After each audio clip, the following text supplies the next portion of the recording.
They thought he was just a weak, washed-up old drifter. They were dead wrong. These bandits have no clue they're mocking a lethal war veteran who's far from finished. And now, he's about to teach them a lesson they'll never live to forget. The story kicks off in 1870, deep in the heart of Wichita Falls, Texas. Now, it's been 5 years since slavery was officially abolished across America. But out here, the roots of hatred and discrimination still run incredibly deep. People from different communities are practically thirsty for each other's blood. But right in the middle of all this chaos, we meet a retired Army captain named Captain Kyle Kidd. He's a man who doesn't care about the color of your skin or where you come from. He travels from city to city, charges a tiny 10-cent fee, and reads the latest news to the locals so everyday people can actually know what's happening around the globe. The next morning, Captain Kidd packs up his horses and hits the road, heading toward his next destination. But he doesn't get very far before he spots a wrecked wagon abandoned on the trail. At first glance, it looks like a tragic accident. But as he gets closer, the true horror of the scene reveals itself. It's absolutely heart-wrenching. An African-American man, the driver of the wagon, has been brutally hanged from a tree, murdered for nothing more than pure hatred and the color of his skin. Suddenly, the captain spots movement in the nearby bushes. It's a young girl wearing traditional Native American clothing, and the moment she sees him, she panics and bolts. The captain sprints after her, manages to catch her, and tries to calm her down. But there's a major problem. She only speaks the Kiowa language, and the captain doesn't understand a single word. Realizing he can't leave her out here, he signals for her to follow him. While searching the wrecked wagon, he discovers her official documents. Her real name is Johanna Leonberger. Just then, a unit of Union Army soldiers rides up. The captain shows them the paperwork and explains that the murdered driver was likely transporting Johanna somewhere. The officer in charge doesn't want to deal with it, so he orders the captain to take Johanna to the nearest Union outpost himself and rides off. With absolutely no other options, the captain has to step up. But before they leave, he makes sure to give the murdered driver a respectful, proper burial. He takes Johanna with him, and as night falls, they set up camp. It's here, reading through her documents, that the captain uncovers a devastating truth. 6 years ago, a German immigrant family was attacked, and their parents were killed. Johanna was kidnapped by the Kiowa tribe when she was just a toddler, and she grew up as one of them. Then, not long ago, the Union Army raided a Kiowa camp and rescued her. The man who was just hanged was actually hired to take Johanna to her only surviving relatives, an aunt and uncle living in a town called Castroville. But now, she is completely alone in the world once again. The captain shares his food with her, completely dedicated to helping her get back to a safe place. The next morning, they finally arrive at the Union checkpoint. But when they get there, a military officer drops some terrible news. The specific agent who handles child welfare cases is out on the road and won't be back for another 3 months. The officer bluntly tells the captain to just keep the girl with him until then. But the captain can't do that. He's a traveler. He doesn't have a permanent home. So, he tracks down an old friend and his wife who live nearby. After explaining the desperate situation, the couple agrees to watch over Johanna, and the captain leaves her in their safe hands. But the peace doesn't last long. When the captain returns to their house later that night, his friends are frantic. Johanna has panicked, escaped, and runs straight out into the middle of a raging midnight storm. All 3 of them immediately grab lanterns and sprint into the darkness to search for her. After a desperate search through the downpour, the captain finally finds Johanna standing on the edge of a roaring river. Across the rushing water, a moving group of Native Americans is traveling by. Johanna is screaming out to them at the top of her lungs, desperately hoping they will hear her Kiowa tongue and take her back home. But the howling winds and rushing rapids completely drown out her cries, and the group rides away into the night. Left behind and soaked to the bone, Johanna's health takes a massive hit, and she begins shivering violently. The captain wraps her up and carries her back to his friend's house. Seeing how deeply traumatized and fragile she is, the captain realizes he can't leave her with strangers. He makes a major choice. He will personally escort Johanna to her aunt and uncle in Castroville, even though it's a grueling, incredibly dangerous 400-mile journey. The next morning, his friend hooks him up with a solid buggy and 2 strong horses. And since the trails ahead are crawling with bandits and outlaws, his friend hands him a shotgun and a handful of ammunition for protection. With that, Captain Kidd and Johanna hit the open road. Johanna still doesn't understand his language, but the captain looks at her and promises that he is taking her home. He also explains that they'll need to work and read the news in towns along the way so they can earn enough money to survive the long trek. They push forward for 6 straight days until they finally roll into the bustling city of Dallas. There, the captain meets up with another old friend named Ella Gannett, who runs a local inn. Ella welcomes them with open arms and serves them a hot, fresh meal.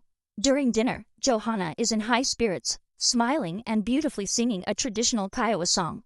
When the captain fills Ella in on the girl's backstory, Ella is stunned to realize Johanna is completely disconnected from her past. She speaks the language of her tribal captors, but she remembers absolutely nothing about her biological German family. And since the army destroyed her Kiowa family, this poor girl has essentially been orphaned twice. Ella gives them a comfortable room to rest up, and later that night, she and the captain catch up. We learn a deeply personal detail. The captain's actual home is on the way to Castroville, but he hasn't set foot there in 5 long years. Despite being away for so long, it's clear he still deeply loves his wife. Later that evening, the captain wraps up his news reading session for the locals and heads back. But suddenly, an ex-soldier named Alme and his 2 gritty henchmen block his path. These men are human traffickers, and they bluntly offer to buy Johanna from the captain for a sickening price. The captain immediately steps in front of Johanna, refusing to let them near her. Alme gets aggressive and prepares to attack, but thankfully, a passing patrol of Union soldiers intercepts them and forces the thugs to back down. Knowing they are in extreme danger, the captain wastes no time. He grabs Johanna, hitches the wagon, and rolls out of Dallas under the cover of night. But the threat isn't over. As dawn breaks over the horizon, the captain looks back and spots Alme and his men relentlessly trekking them on horseback. The captain whips the horses, driving the wagon up a steep, rocky mountain path to find high ground. Alme and his men open fire, the bullets splintering the wood around them. Realizing the wagon is a sitting duck, the captain abandons it, grabs Johanna, and sprints up into the high rocks to take cover. An intense, high-stakes shootout begins, echoes of gunfire ringing across the mountain. The captain fires back with his pistol, carefully aiming and successfully taking down one of Alme's men. But tragedy strikes. His pistol clicks empty. The only ammunition he has left is birdshot for his shotgun, which lacks the power to stop a man from a distance. Realizing they are cornered, the captain turns to Johanna and desperately tells her to run and save herself while he tries to distract them. But Johanna refuses to abandon him. Instead, she risks her life, sneaks back down to the abandoned wagon, and grabs the heavy metal coins the captain earned from reading the news. She sprints back up and shows him a genius trick. They can open the birdshot shells, pour out the tiny pellets, and pack them full of heavy metal coins instead. Working frantically against the clock, she loads the coins into the shells. The captain takes the improvised ammo, aims, and fires. The blast of flying coins hits another one of Alme's men, dropping him instantly. Moving deeper into the rocks, the captain uses a clever distraction to draw Alme out, pulls the trigger, and puts an end to the villain once and for all. With the danger past, they hit the trail again, and during the long hours on the road, they start bonding, teaching each other words from their respective languages. But during the lesson, Johanna recognizes a specific German word. The sudden flood of memories of her long-lost biological parents completely breaks her heart, and she gets incredibly sad. The captain gently comforts her, keeping her spirits up as they move forward. Eventually, they reach the border of Erath County, but their path is blocked by a ruthless, self-appointed dictator named Farley and his heavily armed militia. Farley is running a brutal, lawless operation.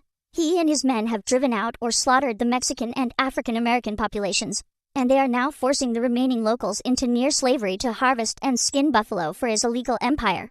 When Farley finds out that Kid is a professional newsreader, he sees a perfect propaganda opportunity. He forces the captain to hold a public reading, handing him a custom, heavily censored newspaper designed to paint Farley as a heroic, godlike leader.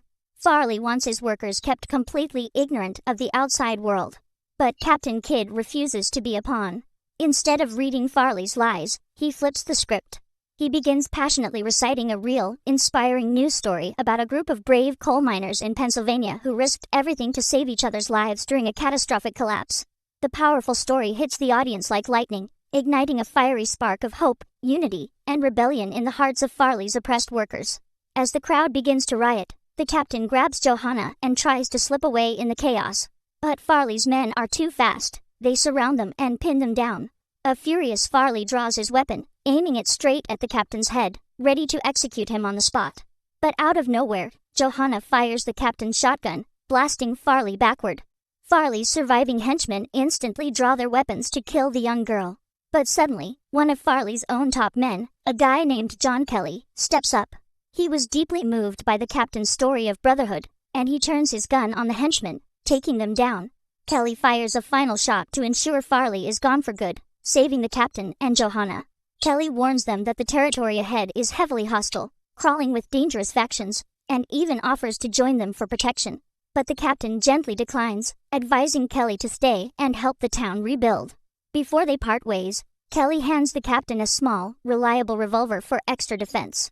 The captain and Johanna push forward, eventually entering the desolate, sweeping mountain territory of the Kiowa people. The captain tells Johanna to keep softly humming her Kiowa songs. He figures that if any tribal warriors are scouting nearby, the sound of her voice will let them know they mean absolutely no harm. But disaster strikes on a dangerously steep mountain slope. The wagon's brakes suddenly fail, and the heavy cart goes hurtling out of control down the rocky incline. Realizing it's about to flip, the captain screams for Johanna to jump, and they both throw themselves onto the hard dirt just as the wagon plunges over a massive ledge, smashing into pieces. They survive the fall, but their horses are horribly injured, pinned beneath the wreckage and crying out in agony. With a heavy heart and no other choice, the captain has to use his weapon to humanely put the horses out of their misery. Now, they are stranded in the middle of a vast, scorching desert with absolutely no ride, miles away from civilization. They salvage what little water and food they can carry and begin walking. Hours turn into days under the blazing sun, and the brutal heat takes a massive toll on their bodies. Johanna grows completely exhausted, her strength totally vanishing, and their water supply runs bone dry, refusing to give up on her. The captain scoops Johanna up into his arms and forces himself to keep marching through the blinding heat. Suddenly, he spots a massive cloud of dust billowing on the horizon. Hoping it's a passing caravan, he gently sets Johanna down and stumbles toward it. But it's not horses, it's a massive, violent sandstorm sweeping across the desert plains. Within seconds, the blinding dust swallows them whole, and in the chaotic whiteout, the captain completely loses his grip on Johanna. He screams her name into the roaring winds, desperately searching the dust, terrified that he has lost her forever. When the fierce winds finally die down, the captain looks up and catches his breath. A group of Kiowa travelers has appeared out of the dust. The captain freezes, terrified they might attack him. But they aren't here to fight. They recognize Johanna as a child of their tribe, and seeing her desperate situation, they show immense kindness.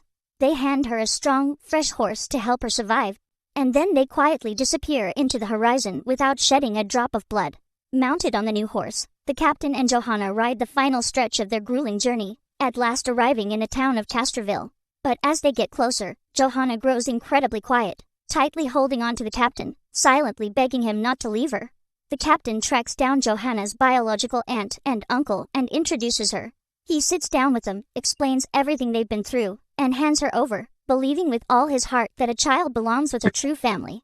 With a deeply heavy heart, he says his final goodbyes.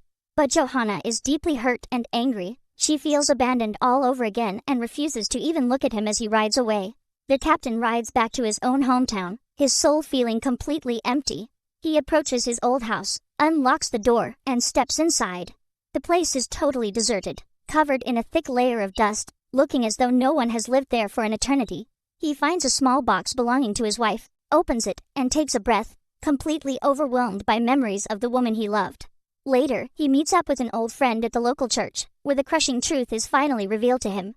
While he was away fighting in the brutal 5-year war, his wife contracted cholera and passed away. He was so far away on the battlefield that he couldn't be there to hold her hand or say goodbye. 4 years, the captain had been carrying a massive mountain of guilt, feeling like his absence was the ultimate punishment for his life. But his friend gently comforts him, reminding him that no one can outrun fate, and it wasn't his fault. The captain walks out to the quiet cemetery, stands before his wife's grave, and lets the tears flow. He gently takes off his wedding ring, leaves it on her headstone, and finally says goodbye to his past forever. And in that exact moment of ultimate loss, a realization hits him like a lightning bolt. Johanna wasn't just a job or a responsibility he had to drop off. She was his family. Without wasting a single second, the captain leaps onto his horse and races all the way back to Castroville. But when he arrives at the aunt and uncle's farm, the scene completely shatters his heart. Johanna's relatives have literally tied her to a wooden post in the yard with a long rope because she repeatedly tried to escape and refused to do farm work. Furious, the captain storms onto the property and unties her. Johanna is still visibly upset with him for leaving her behind, but the captain drops to his knees. Using the broken, heartfelt Kiowa language she had taught him on the road, he looks her dead in the eye with tears streaming down his face and promises her, "Your home is with me." Hearing those words, Johanna's anger completely melts away. She bursts into tears, sprints forward, and throws her arms around him in a massive hug. Seeing the undeniable bond and the pure happiness in the girl's eyes, her aunt and uncle realize they can never give her the life she needs, and they willingly let her go with the captain. We fast forward into the future, and Captain Kidd is back to doing what he does best, traveling and reading the news to big crowds. But this time, he is absolutely not alone. Johanna is right there on stage next to him. She sits happily by his side, using wooden blocks to create loud, energetic sound effects that perfectly punctuate his stories, keeping the entire audience completely captivated. And when the captain proudly introduces her to the cheering crowd as Johanna Kidd, it's beautiful. He has officially adopted her as his daughter, and Johanna looks up at him with total peace in her eyes. After a lifetime of loss, she has finally found her true home. If this beautiful story of family and survival touched your heart, hit that subscribe button and join the Cinemaned family right now. Thank you so much for watching. Your support means the world, and it's what keeps these incredible cinematic stories alive. See you in the next one.